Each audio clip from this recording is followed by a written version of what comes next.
Oh, you said shit. Love you too. I'm adopted. It's not lying. Okay, serious.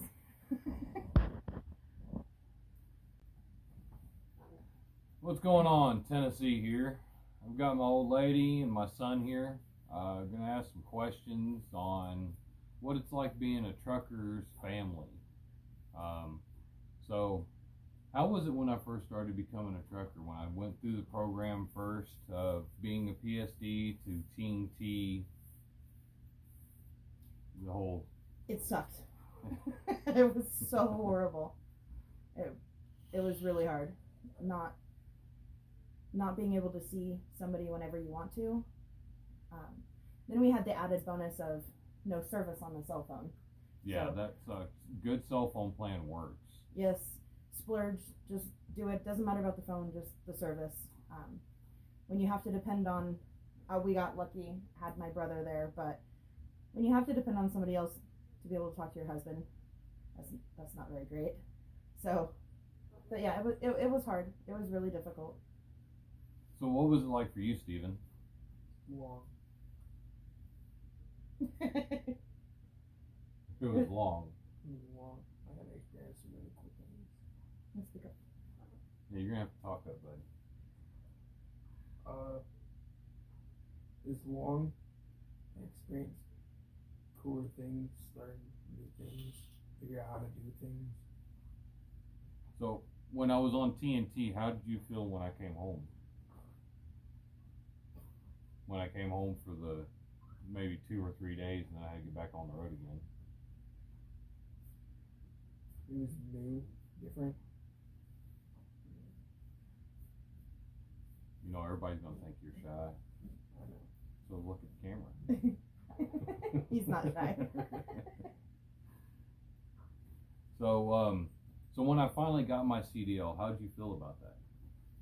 Really proud. Not because I didn't think that it could happen, but because it's a lot of work. It's, you know, kind of knowing what you went through with the training, like seeing the things that you were studying and watching you try to not just remember it, but to learn it, and then to see any kind of struggles in it, that was difficult because it was almost like you thought that it should be common sense because you know how to drive. Like, I know how to do this, why can't I do this? Or why am I struggling with it? And there's nothing I can do about it, which made it harder, but it was more one of those things that as soon as it happened, it was almost kind of like, oh crap, what do we do now? Like, now everything's gonna change. And I thought, you know, just a few weeks or a couple months before that, everything changed again, and it's a learning curve for sure. Oh yeah. So a little background. I've been trucking for 5 years, training for 2. So what did you feel after my first year of being a trucker? Holy crap, has it already been a year? Because, you know, at times it feels like it's been forever. There's times that, you know, you're gone for a couple weeks and you get home and maybe we just haven't had good weeks and on each other's nerves, and you're like, okay, when's the time for you to go back? but then, you know, overall it's you know, you talk on the phone every day, you know, video chat, you send pictures, you tell each other about each other's days, how the kids doing, how's work going, how's this. I mean, I can't really say that it's different than just any normal relationship. You're just not seeing each other like physically every day. And of course, as adults, we all know that there's different aspects of that, but you know, it's learning compromise for sure. And Yeah, I struggled a lot too. The phone calls helped, the video chats calls, they really helped. I got to see the kids, I got to see you, I got to see my animals, because I've got 4 dogs, and we've got 2 birds, and so yeah, getting to see them helped. So So, Stephen, what did you feel like when you got to go on the truck finally with me? Seriously? You can be honest. Were you excited? No. You weren't excited to go on the road with me for a week? After Not at all. Did you have fun though when you went out on the road with me? Well, yeah, of course. I just wasn't excited in the beginning. I was gonna say we should probably reiterate that Yeah. with Alexa, Lex used to go on the truck with you regularly, and Lex is the one that likes to work hard and to, you know, the hard labor. So let's go, let's get it, let's see how fast we can do this, let's see if we can do this, you know, can we make it better? So hearing that constantly, he's not that same kind of person. So he wanted to go enjoy time with Thomas. He didn't want to go work his butt off. So I could understand why you wouldn't be excited about that. I don't want to go take a week vacation to go work my tail to the bone, you know. So, what did you feel like when you got to work the first load with me? Because I am a flatbedder, Tennessee flatbedder. I'm tired. Tired. Did you enjoy the job, or did you? Well, yeah, it was nice knowing how to do certain things. And so, and you actually worked a couple of loads with me too. Here, So, yeah. Yeah, when I came into town, I had a local job to deliver, and I picked her up, and then went to the receiver to deliver it. And so, how did you feel a flatbed is? I think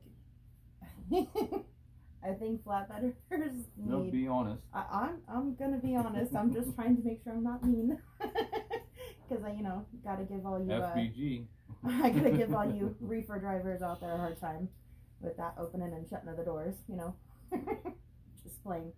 I don't know. I was really proud that you chose flatbed because all too often you hear truck drivers that they're fat and they're lazy and they're unhealthy and just you hear it all, and that's not the case with everybody.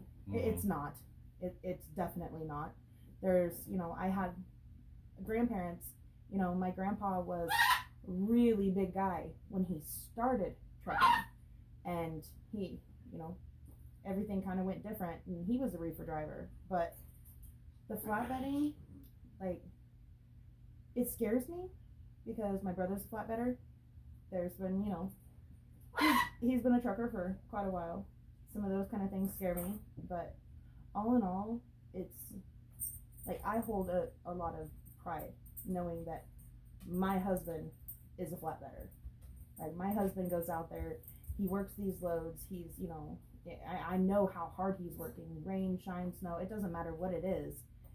And not just that, but you don't have those walls, and I know that the walls aren't really, really strong, but you don't have that to kind of secure things. You are the one responsible, and that is a lot of responsibility. You're driving down the road, if you don't secure it right, something's gonna happen. And it's more that fear that I've become more comfortable with it over the last few years. But so on the line of PSDs and new students coming into Prime, do you have anything you could suggest to their families that would help out their decision to come to Prime and becoming a trucker? Compromise and patience. Like, it is definitely worth it. Like, listen, when Thomas tells me, that he did a load that he's never done before, or it was really challenging, or maybe even just, the people at the shipper or the receiver were just really difficult to deal with. I know how hard that is because I'm a 0 to 100 kind of person. So to hear him talk to me about how frustrated he is about it, and then how calm he stayed about it, like, you get a sense of pride for whether it be your husband, your wife, whoever it is, because I know that there's a lot of women out there that do, flatbed, anything, but just be patient, like, they're going through it too. You feel alone, you're gonna feel all sorts of different things, and I know men and women feel things differently, but all in all, we all feel the same kind of thing. You're not alone. you know, it took a couple years, but I found the prime wives. Mhm. Well, I think they found me, but you know, there's you know, there's a lot to it. Just be patient. Just be patient and understand that you know, the whole family is going through it, you know, and there's resources, and there's, you know, just communicate with that person Mhm. the most. I mean, you know, Thomas and I were pretty fresh in our relationship when we actually moved here. Very fresh. um, Learning how to communicate with him that I felt like I was alone, or I just really needed him at that time. It's the same thing with him. You know, he would always tell me, "Do you need me to come home? All you gotta do is say the word. I'll be there." You know, and I knew that wasn't something that, you know, if you would have done that, Right. you're not gonna have your job anywhere if you just, you know, drop everything on the drop of a dime. But I don't know. Well, see, I always say a good old lady or a wife is a good rock for an old man. I mean, she's the one that kept me into this. I really wanted to quit a year in, because I was homesick. Yes, I was. But she's like, "You're doing a good job. You're making some good money. So keep at it. We'll see what the next couple of months feel, and then we'll make that decision again." And here, I'm sitting 5 years in now, and I love it. I'm glad I didn't ever quit. And so, Stephen, what would you feel about telling students, new PSD students, and people wanting their CDL to come in, and what children should try to help out with in this situation?